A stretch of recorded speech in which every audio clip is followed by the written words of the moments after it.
राम राम जी। मैं बाबा रामदास और आप देख रहे हैं स्लो जिंदगी और बाबा की खरी खोटी। डीजीपी मुस्तफा की एक वीडियो चल रही है 17-18 मिनट की, जिसमें वो अपना पक्ष रख रहे हैं, अपनी सफाई दे रहे हैं। और बात सही है। हमें सिक्के के दोनों पहलू देखने चाहिए। दोनों पक्षों की बात सामने आनी चाहिए।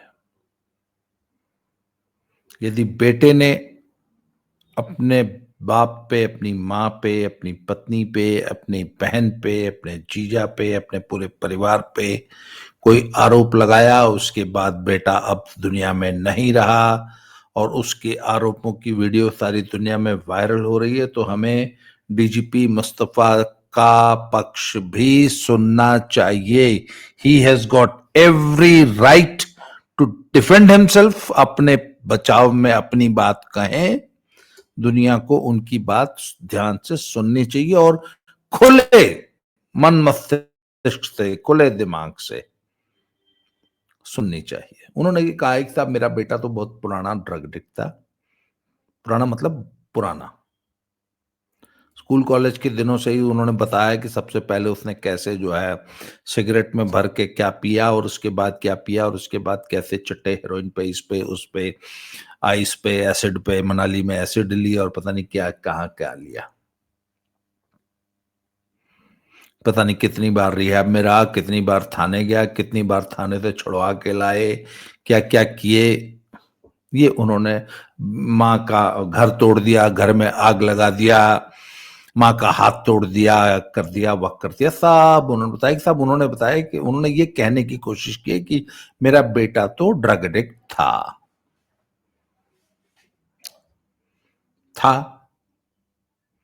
ये दुनिया जानती है। वो साइकोटिक था, सिजोफ्रेनिया का मरीज था। सिजोफ्रेनिया के मरीज हेल्यूसिनेट करते हैं। कई सिजोफ्रेनिया के मरीज खुद को भगवान मानने लगते हैं। उनको लगता है कि सारी दुनिया उनके खिलाफ साजिश कर रही है, उनको आवाजें सुनाई देती हैं। उनको लगता है कि वो कोई उनको जहर दे देगा, सारी दुनिया उनके खिलाफ, उनको मारने के लिए, उनको रास्ते से हटाने के लिए षड्यंत्र कर रही है। ये बड़ी कॉमन बात है। सिजोफ्रेनिया दुनिया की बहुत व्यापक बीमारी है, मनोरोगों में से एक। सिजोफ्रेनिया के मरीज ही अल्टीमेटली असाइलम्स में और रिहैब सेंटर्स में, जिनको पागलखाना भी कहा जाता है, पर सभ्य भाषा में उनको रिहैब सेंटर्स या असाइलम्स बोला जाता है, वहां पे उनको भर्ती किया जाता है और उनकी व्यवस्था एकदम जेल जैसी होती है। जी हाँ, जेल में भी इतनी सुरक्षा नहीं होती जितनी इन मेंटल फैसिलिटीज में होती है। जी हाँ। तो ये लड़का पता नहीं वहां भी कौन कौन से रिहैब सेंटर्स में गया, क्या हुआ, वो सब सही है। वो ये भी बताते हैं कि उनके बेटे को हर साल स्कूल से निकाल दिया जाता था, हर साल उनको स्कूल चेंज करना पड़ता था। और इन बातों में सच्चाई हो सकती, क्योंकि ये बातें मनगढ़ंत नहीं बोली जा सकती। इन सब चीजों के मेडिकल रिकॉर्ड्स होते हैं। घर का स्टाफ है, आस पड़ोस के लोग हैं, रिश्तेदार हैं, जो ये सब बातें जानते हैं। और ये सारी समस्याएं उनके बेटे में हो सकती हैं, तो कोई आश्चर्य की बात नहीं। उनका बेटा, उनके बेटे ने जो आरोप लगाए, जो वीडियो बनाई, वो ड्रग्स के प्रभाव में या उसकी मेंटल स्थिति सही नहीं रही होगी, उसके प्रभाव में उसने ये आरोप लगा दिए। ये इस बात में बिल्कुल सच्चाई हो सकती है। इन बातों में पूरा दम है। परंतु इसके बावजूद वो जो जो पत्रकार जो उनका इंटरव्यू ले रहा है, उस को कुछ सवाल तो ऐसे पूछने चाहिए थे जो उसने नहीं पूछे डीजीपी मुस्तफा साहब से। मैं पूछ लेता हूं। सबसे पहले तो डीजीपी साहब आप ये बताइए कि जब आपको पता था कि आपका बेटा न सिर्फ ड्रग एडिक्ट है बल्कि साइकोटिक भी है, न्यूरोटिक भी है, सिजोफ्रेनिक भी है। अच्छे अच्छे लोग ड्रग एडिक्ट्स होते हैं पर ठीक हो जाते हैं, रिहैब में जाके ठीक हो जाते हैं और फिर एकदम नॉर्मल जिंदगी बिताते हैं। पर ड्रग एडिक्ट के साथ साथ न्यूरोटिक भी हो जाना, सिजोफ्रेनिक भी हो जाना, तो ये तो मतलब प्रॉब्लम 10 गुनी बढ़ गई ना। और आज से नहीं, आपका बेटा तो स्कूल के टाइम से ना। तो सबसे पहला सवाल आपसे ये बनता है, आपसे और आपकी पत्नी से, अपने ड्रग एडिक्ट और साइकोटिक बेटे की शादी आपने क्यों कर दी? वो जो बहू है आपकी, उस बिचारी का क्या दोष था? उसका जीवन आपने क्यों बर्बाद कर दिया? ये सवाल बनता है कि नहीं बनता? डीजीपी साहब, कोई आपसे पूछे न पूछे, मैं तो पूछ रहा हूं, आपको समाज को इसका जवाब देना पड़ेगा। ठीक है, आपने उस वीडियो में बताया कि आप एक बहुत ही लाचार, मजबूर बाप हैं। मुझे आपसे पूरी सहानुभूति है। औलाद से मार खाया हुआ आदमी, इससे बड़ा लूजर इस धरती पे कोई नहीं हो सकता। आप औलाद से हारे हुए हैं, मान लिया हमने, पर आपने उस बच्ची का जीवन क्यों बर्बाद कर दिया? मैंने मलेरकोटला के बहुत से मित्रों से आपका इतिहास, भूगोल मैंने खंगाला है। आपकी इमेज क्या है मलेरकोटला में, आपको आपको पता है? अच्छा, आप रहते मलेरकोटला में, आपकी कर्म भूमि पंजाब और मलेरकोटला है, तो बहू आपको सहारनपुर से लानी पड़ी।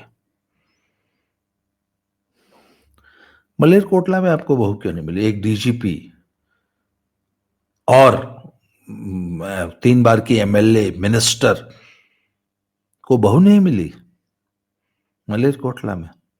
क्योंकि मलेरकोटला का बच्चा बच्चा आपसे, आपके परिवार से और आपके बेटे के हालात से अच्छी तरह परिचित था।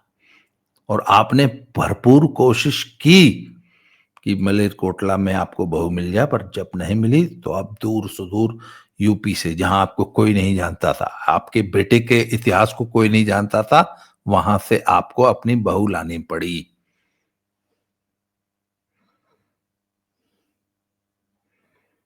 तो पहले तो आप सबसे बड़े गुनाहगार तो इस बात के हैं कि आपने एक बच्ची का जीवन बर्बाद किया। पहली बात। दूसरी बात, मेरा ना मैं शुरू से मेरे पास पुलिस वालों के बच्चे पढ़ते थे। जब मैं स्कूल चलाता था यूपी में, तो हम तो पेड़ के नीचे बैठा के बच्चे पढ़ाते थे, एकदम गुरुकुल व्यवस्था थी।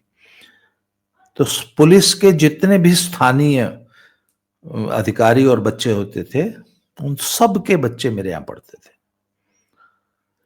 तो मैं आपको एक इंसिडेंट बताता हूँ कि एक बार एक मुंशी जी थे, उनकी फीस नहीं आई, लेट हो गई, और पहली बार ऐसा हुआ था। तो 1 महीना और 1.5 महीने बाद वो आए और 2-3 महीने की इकट्ठे उन्होंने फीस जमा कराई और खुद ही बोले कि सॉरी, इस बार थोड़ी सी लेट हो गई। तो मैंने तनख्वाह नहीं आई, तो मैंने ऐसे ही थोड़ा सा हल्के फुल्के अंदाज में उनसे पूछा कि अच्छा, पुलिस वाले भी तनख्वाह की वेट करते हैं क्या? बोले अरे सर, आपको मैं बड़ी अंदर की बात बता रहा हूं, कोई भी समझदार पुलिस वाला, जितने समझदार लोग हैं,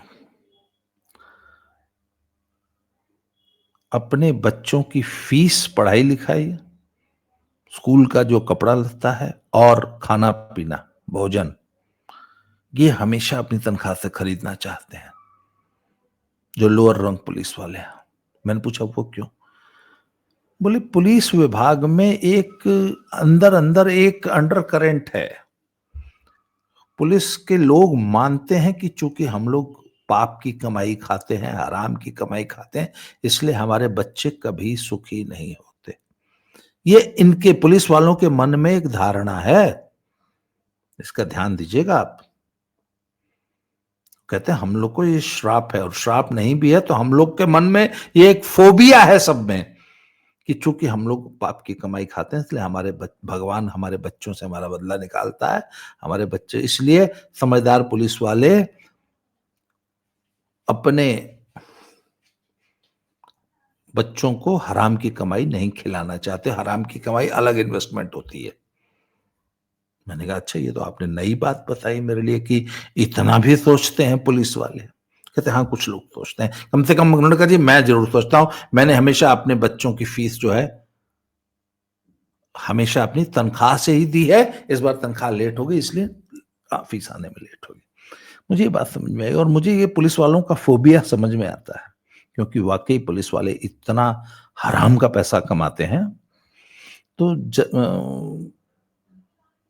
डीजीपी साहब, आपको ऐसा नहीं लगता कि आपके साथ खुदाई इंसाफ हो गया? इसे ईश्वरीय न्याय कहते हैं हम लोग। भगवान ने आपके साथ बदला लिया है। आपके जितने भी पाप कर्म, धत कर्म, दुष्कर्म थे, उसकी सजा आपको आपके बच्चे के रूप में ईश्वर ने दी है, अल्लाह ने दी है। मैं तो यही कहूंगा, और मैं सब लोगों को बोल रहा हूं, ये जितनी आज मैं कहीं बात कर रहा था तो वो बोले कि जुडिशरी में जो ये लोअर जुडिशरी वाले होते हैं, इनके घर में आलू प्याज सब्जी तक ये इनके टाउट्स पहुंचाते हैं। कहते हैं जज साहब की बीवी जो है वो ऐसी बातों बातों में कह देगी कि यार ये ऐसी आवाज बहुत करता है, तो शाम को नहीं ऐसी आके लग जाता है। ये जुडिशरी की बात है। और ऐसे जितने विभाग जहां आप हराम की कमाई कर रहे हैं, ईश्वर सब देख रहा है। और मैं तो इस चीज का बड़ा फर्म बिलीवर हूं